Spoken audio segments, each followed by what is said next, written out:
Ramaphosa was delivering a keynote address at the 20th African Growth and Opportunity Act Forum in Nasrec, south of Johannesburg.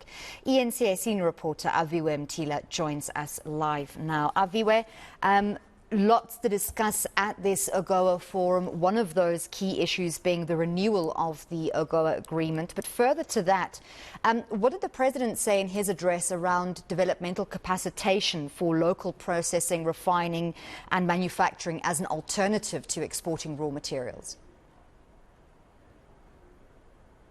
Definitely top of the agenda, Annalie, the 2 E's, I call it. Some of the priorities that have been outlined here by the delegates, especially the African delegation, going into this AGOA Forum. It's the first E will talk around the renewal, talk around the extension. We do know that the current form of AGOA and the relations come to an end on the 30th of September 2025. So what this forum is looking to do is fast track the timely renewal to ensure that even by the end of this year, or at least by the end, well, before the U.S. elections, they can finalize the renewal of AGOA, seeing it possibly for another 10, and other African delegations suggesting that they want it even renewed for a further 20 years. That's the first E. And the second E then talks to what you're speaking of, the enhancement of the AGOA relations themselves.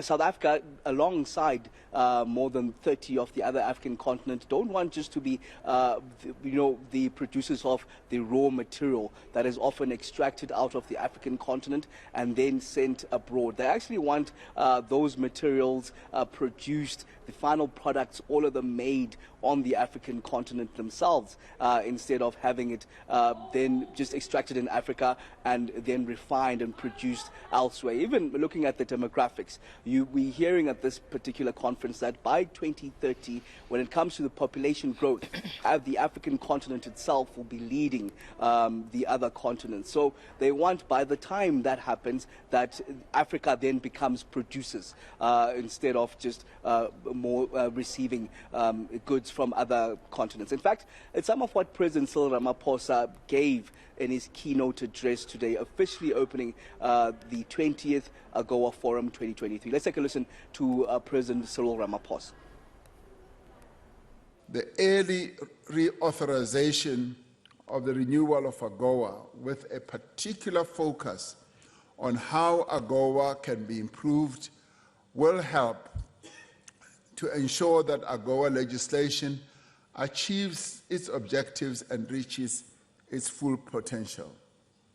An early renewal can also help to strengthen trade and investment, a process that our continent needs greatly in order to improve the lives of the 1.3 billion people on our continent. At the same time, we see potential to enhance AGOA with reforms that will add more products and will make it easier for small and medium-sized businesses to use it. What are the prospects around the renewal? Is that getting firmed up? We know there were questions around whether South Africa would be included. Does this forum mean that there is no danger of South Africa being left out of the AGOA renewal process?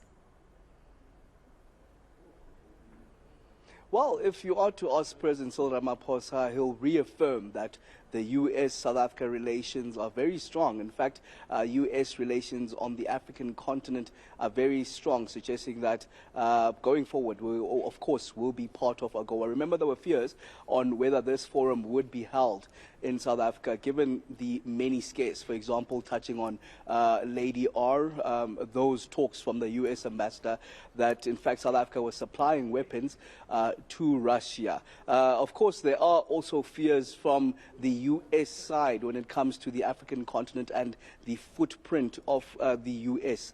Given that now we're seeing a larger increased footprint of China, for example, we're seeing also a larger increased footprint of Russia, Moscow. We do know there's that Russia-Africa summit that just took place months ago. So the U.S. themselves would want to reaffirm the footprint on the African continent and also cementing social democracy. Hence, we've seen a number of countries being left out, the likes of Uganda and 3 other countries that have been left out just along the lines of social democracy. So some experts suggesting that the US would want, of course, its footprint still to be part of the African continent and also reaffirming the social democracy. In fact, President Cyril Ramaphosa allayed those fears around South Africa being kicked out of the AGOA Forum itself, suggesting that the relations are actually quite strong between not only South Africa but the African continent and the US in its entirety. Let's take a listen once more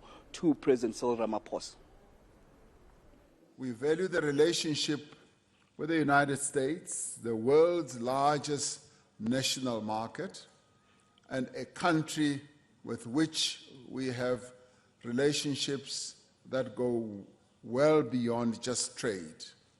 Many of our countries are interconnected with the United States in more ways than one. And I must say that we value those connections with the United States. The African Growth and Opportunity Act, or AGOA, has served as the cornerstone of the US-Africa commercial relationship for more than 2 decades. While the legislation's unilateral trade preferences have provided economic benefits for countries across sub-Saharan Africa, AGOA as a whole remains underutilized. Aviwe, what have experts said about whether we're fully utilizing all the benefits available to us under the AGOA trade agreement? Well, even the president himself, Cyril Ramaphosa, suggesting that we're not utilizing AGOA as much as we're supposed to be utilizing it. In fact, we do understand that the automotive industry, especially in South Africa, is one of the biggest gainers out of the AGOA agreements. But you just need to go to the exhibition itself. You'll speak to the exhibitors there that especially do business with the US. They'll tell you just of the myriad issues that they face and want this particular AGOA forum to tackle. Red tape is at the top of the list, suggesting that some of the fees that they have to pay are quite high in their place. I was even speaking to a lady who sells oil from Botswana, suggesting that they need even warehouses in the US just to make the ease of doing business much easier for them. So there are a number of issues that they're hoping that this particular forum will tackle. In fact, the 3rd and final day is coming up just tomorrow, where we're expecting the closing ceremony to be wrapped up between 3:30 and 4:30, and then we're expecting some sort of feedback in terms of those conversations, because you'd understand that largely the conversations have been happening